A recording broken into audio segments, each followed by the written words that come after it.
Hello everybody, welcome to the Basildon Council official podcast where we discuss all things going on in the borough. My name is Kyle, I'll be your host for today, and our guest joining us today is Stephen Metcalfe, MP for South Basildon and East Thurrock. Stephen, thank you very much for joining us today. How are you? Very well indeed, thanks Carl, and thanks for inviting me along to have a chat. That's okay, it's our pleasure. You may have seen that we've had councillors and MPs on here in the past, and we like to take an opportunity to humanise them essentially. You find that sometimes people may tend to forget that you have things like hobbies, interests, friends, family, a background. So, yeah, Stephen Metcalfe, who are you and where did you come from? Who am I? That's a great question. Thank you. Right, so I was born in Walthamstow in East London 50-something years ago, 58 years ago in January. And I've lived in and had businesses in South Essex and East London ever since. I'm a printer by profession. So I worked in the family printing business just down the road in Romford with my wife, sister and mother for 25 years. And I always had an interest in politics. I was that kid who had political views quite young. I stood in my first election when I was 8 years old in 1974. And it was the mock primary school election, and I stood as the Conservative candidate. And I just sort of had politics in my blood. So as well as working in the printing industry, I got involved in politics. I became a councillor and took on the duty of dealing with the rubbish and customer services, and eventually I put myself forward to become a Member of Parliament, and I was selected for South Basildon and East Thurrock back in 2006, then spent 3.5 years campaigning till we got to the 2010 election, and then was fortunate enough to have been elected and have been ever since. So that's how I got here, and it's been quite a journey. Yeah, sounds it. So you said that politics is in your blood. So what was it that made you want to get into politics? Did you see anything that you wanted to change, or was there anything that you wanted to bring in that maybe wasn't there before? Yeah, so my family were involved in politics, keen interest. So politics was something that was discussed at home when I was growing up.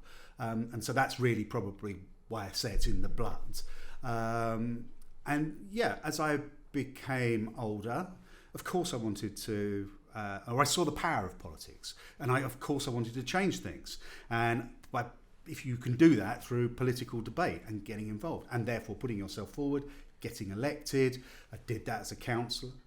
I was fortunate enough to be given responsibilities as a councillor. I think I made a difference, and that's what motivated me to put myself forward to become a Member of Parliament. And I'm particularly keen on certain areas that we may get on to discuss in a bit around education, or around skills and those sorts of things. And I want to make sure that we are the best possible place to gain those skills and qualifications, and that Basildon is a fantastic place to then use them. Yeah, absolutely. Now, I understand you have a hobby in model making, so tell me about that. My secret is out. Yes. Funnily enough, when I was first elected, the thing about being elected is time stops being your own. So prior to becoming a candidate and being elected, I had hobbies that were set at specific times. I used to play tennis. I used to like to go to football. What else did I do? Did some theatre, but that was a group activity. So when I was elected, I couldn't do those things anymore. So I took up model railways, and I started modelling railways in a particular gauge, N gauge, which is smaller than what you might imagine, smaller than Hornby scale.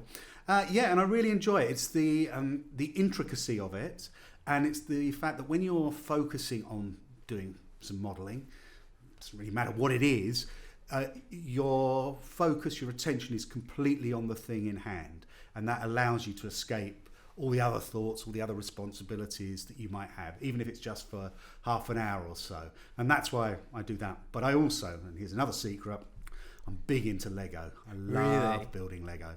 And I collect Lego bricks. I like to pre-build. I mean, I do like some of the sets. I'm hoping for one or two for Christmas. But it's actually the ability just to take a whole pile of bricks and build something with it. that's completely new, completely different that I've come up with. And again, that's, it's a form of escapism. It sounds very therapeutic. Is it something that you would recommend other people doing if they want to just switch off? Absolutely. And the thing about Lego particularly is it's structured in the sense that every new project starts with the click of 2 bricks. Just put them together. There is no right or wrong. Just put them together, build something. Build it, expand it. Don't like it, take it apart, build something else. But see where it leads you. And that's the thing about a project. Certainly if you've got an idea, I want to build a building, or I'm going to try and copy a certain monument, is that you put some bricks together and see, that works. Let's expand on that. And away you go. So I would recommend it. It's a great escapism, and Lego bricks are everywhere. Who hasn't got some Lego bricks or access to them somewhere? Yeah, as you said, the clicking of the bricks together, it's such a nice sound. I personally love Lego as well. The bigger and more difficult the set, the better. Absolutely. So have you got the cars, the Lego cars, the Bugatti and the... Not the Bugatti, but I do have a Dodge Charger. Ah, yeah. Fantastic. So what I would like to move on to now, the new pool at Eversley Leisure Centre has opened up recently. It has been so long since Pitsea has had a local swimming pool. How important do you think this new swimming pool is for the local area? Oh, it's fantastic. If no one's been to see it, I'm sure you have, but anyone else hasn't been to see it, it's fabulous. It's a brand new swimming pool in the heart of the community in Pitsea, and I think it's a great example of the community and the council working together. Community said it wanted a pool. I know it had one previously, but that was past its sell-by date. Wasn't fit for purpose. But council recognised that a pool was a useful facility and has allowed it to happen. And I think it's great. It's great for schools who are going to use it for swimming lessons. And there's, it's a big community around there. But it's also feeds into that health and well-being agenda, giving people access to a healthy recreation that anyone can take part in, literally anyone, because of the nature of water and its supportive nature, and you can float in it. Regardless of your level of mobility, everyone can get in a swimming pool and get some exercise. So I think it's a really important additional facility in Pitsea.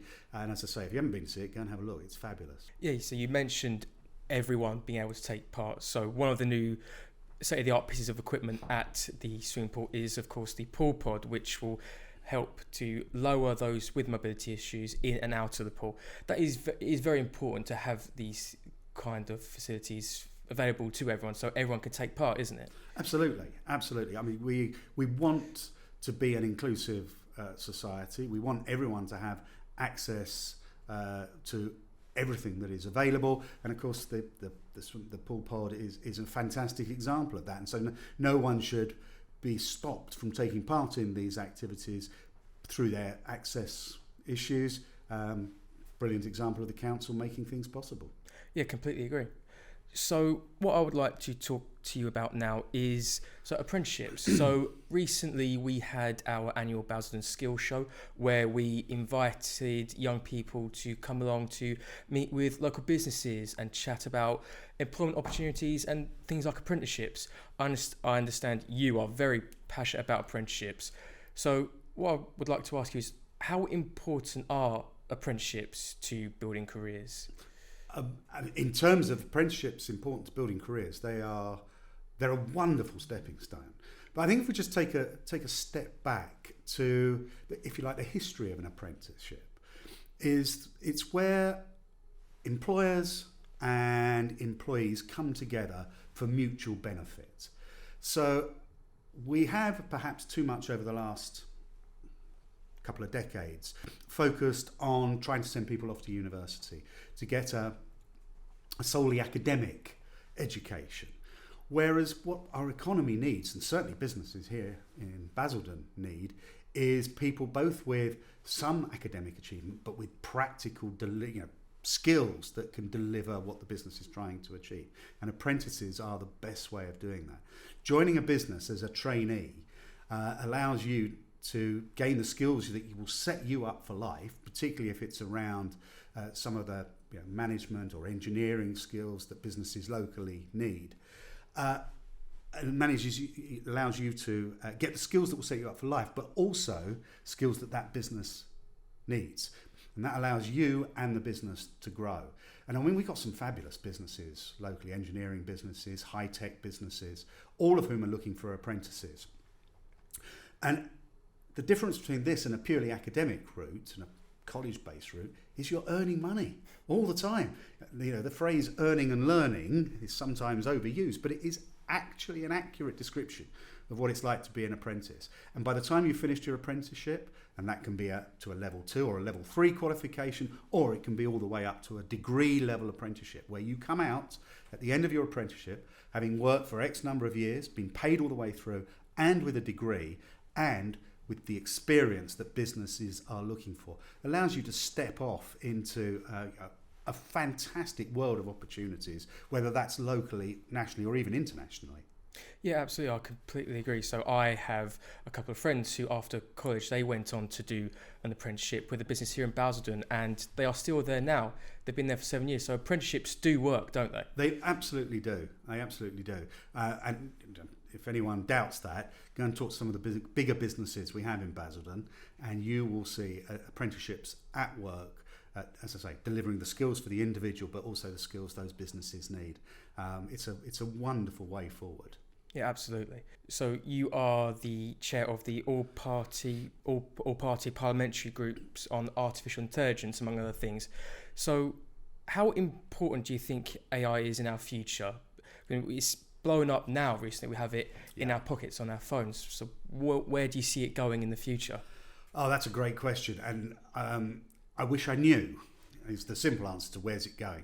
So I established the All-Party Group for AI back in 2016, late 2016, a long time before AI was currently in a lot of people's consciousness.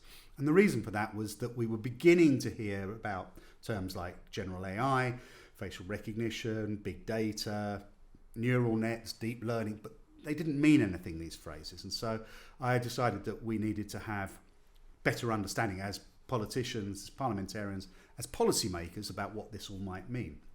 And of course, in the last year, what have we seen? We've seen an explosion of AI with ChatGPT, which gives, and if you haven't ever used ChatGPT, I'm sure you have, but if you haven't, have a look at it. It's a very powerful tool. You can ask it to answer questions, write essays, write letters for you. It is like a personal assistant.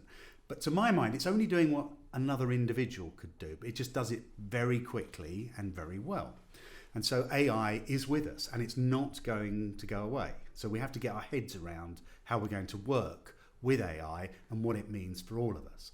Now, when I started that group back in 2016, there were two distinct views on the impact AI would have. One was that it would be a completely dystopian future where we would all be put out of work by robots and by AI that would come over and take over our lives. And the other was a utopian view where AI would allow us to do things that we'd never felt possible before.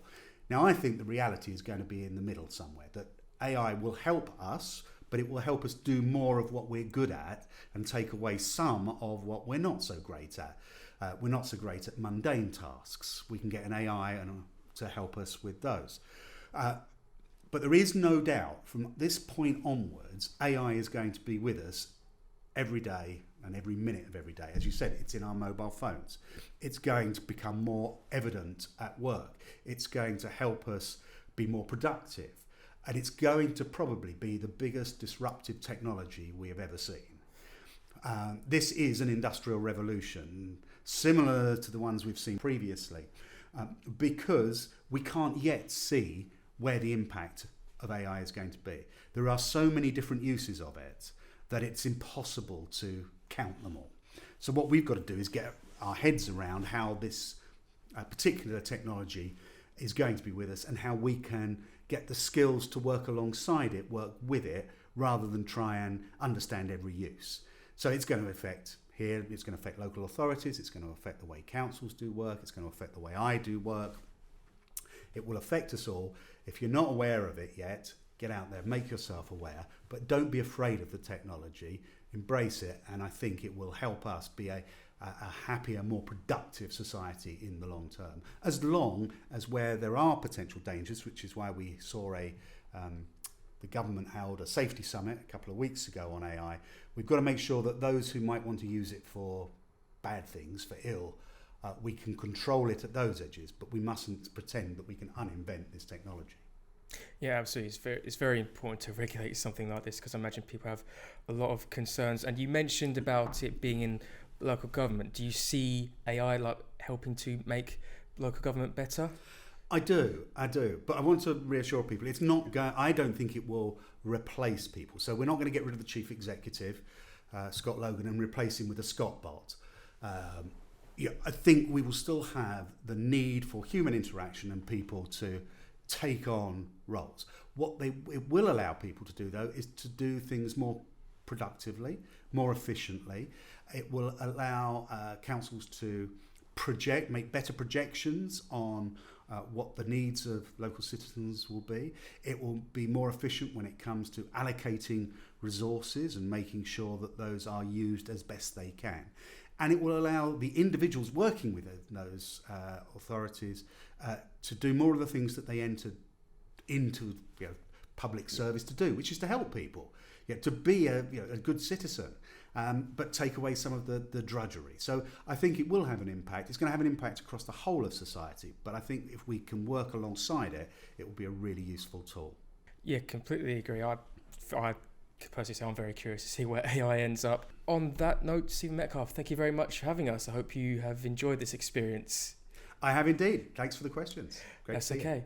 And thank you very much, everyone watching at home. If you have any ideas or suggestions as to who we should bring on next, then please let us know. And once again, thank you.